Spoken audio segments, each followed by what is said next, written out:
മറ്റൊരുത്തരിലും രക്ഷയില്ല. നാം രക്ഷിക്കപ്പെടുവാൻ ആകാശത്തിന് കീഴിൽ മനുഷ്യനിൽ നൽകപ്പെട്ട ഒരേ ഒരു നാമം, അത് യേശുവിന്റെ നാമം. കരങ്ങൾ ഉയർത്തി ആ കർത്താവിനെ സ്തുതിച്ചൊന്ന് ആരാധിക്കട്ടെ. ഈ മരണത്തിൽ നിന്ന് രക്ഷപ്പെടാൻ, ഈ നിത്യമരണത്തിൽ നിന്ന് രക്ഷപ്പെടാൻ മാർഗമൊരുക്കിയവനാണ് എൻ്റെ യേശു. യേശു പറഞ്ഞു, ഞാൻ തന്നെ വഴിയും സത്യവും ജീവനുമാകുന്നു. ഞാൻ മുഖാന്തിരമല്ലാതെ ആരും പിതാവിൻ്റെ സന്നിധിയിൽ എത്തുന്നില്ല. ദൈവത്തിന് സ്തോത്രം ചെയ്യുന്നു. ഒരു ഹല്ലേലൂയ ഭാരത ഭാഷയിൽ പറഞ്ഞാൽ ഈശ്വര സന്നിധാനത്തിലെത്തില്ല, ഭഗവത് സന്നിധാനത്തിലെത്തില്ല. പടച്ചോന്റെ സന്നിധാനത്തിലെത്തണമെങ്കിൽ യേശു എന്ന ഏക വഴിയിലൂടെ വരാൻ പറ്റൂ. ഈ ശ്രീ യേശു ആരാണ്? ഹല്ലേലൂയ.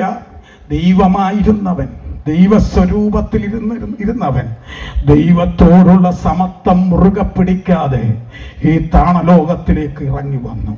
തന്നെത്താൻ ഒഴിച്ച് വേഷത്തിൽ മനുഷ്യനായി ക്രൂശിലെ മരണത്തോളം തന്നെത്താൻ താഴ്ത്തി ഏൽപ്പിച്ചവനാണ് ഞാൻ പ്രസംഗിക്കുന്ന ക്രിസ്തു. എന്തിനാ യേശു ഈ ലോകത്തിലേക്ക് വന്നത്? പാപത്തിലായിരിക്കുന്ന ജനത്തെ രക്ഷിക്കാൻ. നീതിമാൻ ആരുമില്ല, ഒരുത്തൻ പോലുമില്ല. എല്ലാവരും പാപം ചെയ്ത് ദൈവത്തിന്റെ തേജസ് നഷ്ടപ്പെടുത്തിയിരിക്കുമ്പോൾ ആ പാപത്തിന്റെ ഫലമായി വചനം വിളിച്ചു പറയുന്നു, പാപം ചെയ്യുന്ന ദേഹി മരിക്കും, പാപത്തിന്റെ ശമ്പളം മരണമത്രേ. ആ നിത്യ മരണത്തിൽ ഞാൻ പറഞ്ഞ മരണം ശാരീരിക മരണമല്ല, ഒരു നിത്യമരണത്തെ കുറിച്ച് പറഞ്ഞത്. ആ നിത്യമരണത്തിന് രക്ഷിക്കാൻ ഇവിടുത്തെ മതത്തിന് കഴിയില്ല, ഇവിടുത്തെ പള്ളികൾക്ക് കഴിയില്ല, ഹല്ലേലൂയ, ഇവിടുത്തെ ഇസങ്ങൾക്ക് കഴിയുകയില്ല. പക്ഷേ ആ മരണത്തിന് വിടുവിക്കാനുള്ള ഏക മാർഗം യേശു മാത്രമാണ്. ആ യേശുവിനെ കർത്താവും രക്ഷിതാവുമായി സ്വീകരിക്കാൻ ആര് തയ്യാറായാലും ആ മരണത്തിൽ നിന്ന് വിടുതൽ പ്രാപിക്കും. യേശു എങ്ങനെ ആ രക്ഷ ഒരുക്കിയെന്നറിയാമോ? ഹല്ലേലൂയ. നീ വില കൊടുത്തിട്ടല്ല, നിന്റെ പണം മുടക്കിയിട്ടല്ല, നീ ചെയ്ത പുണ്യപ്രവർത്തികളാലല്ല, നീ ചെയ്ത സകല പ്രവർത്തികളും കറപുരണ്ട തുണികൾ മാത്രമാണ്. എന്നാൽ യേശു ചെയ്ത പ്രവൃത്തി എന്താ? ഞാൻ നിങ്ങളെ ഗത്സമന തോട്ടത്തിലേക്ക് കൊണ്ടുപോവുകയാണ്. ആ ഗത്സമന തോട്ടത്തിലേക്ക് നിങ്ങൾ നോക്കിയാൽ അവിടെ ഒരുവൻ കമിഴ്ന്ന് കിടപ്പുണ്ട്. ഹല്ലേലൂയ, ദൈവത്തിന് സ്തോത്രം ചെയ്യുന്നു. അവന്റെ ശരീരത്തിൽ വിയർപ്പ് തുള്ളികളല്ല വരുന്നത്. ഞാനിവിടെ പ്രസംഗിച്ചപ്പോൾ നന്നായി വിയർത്തു നിൽക്കുകയാ.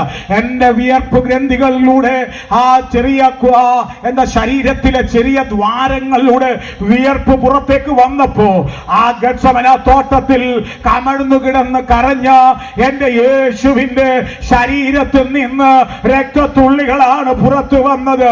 ഞാനൊരു ഡോക്ടറോട് ചോദിച്ചപ്പോൾ അദ്ദേഹം പറയുക, ശരീരത്തിലെ കാപ്പിലറി കുഴലുകൾ സമ്മർദ്ദം മൂലം പൊട്ടിപ്പോയാൽ ശരീരത്തിനകത്തു നിന്ന് രക്തം ഈ വിയർപ്പ് കണങ്ങൾ പുറത്തു വരുന്ന ദ്വാരങ്ങളിലൂടെ പുറത്തു വരാ. ഹല്ലേലൂയ. എന്റെ യേശു അനുഭവിച്ച ആ സമ്മർദ്ദം എന്താ? ഹൈപ്പർ പ്രഷർ എന്താ?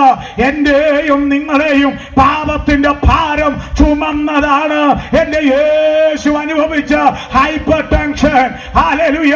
അവിടുന്ന് ചുമന്നത് കൊണ്ടാണ് ഇന്ന് രാത്രി ഭാരമില്ലാതെ ഇതിനകത്തു വന്ന് ദൈവത്തെ സ്തുതിക്കാനിടയാകുന്നത്.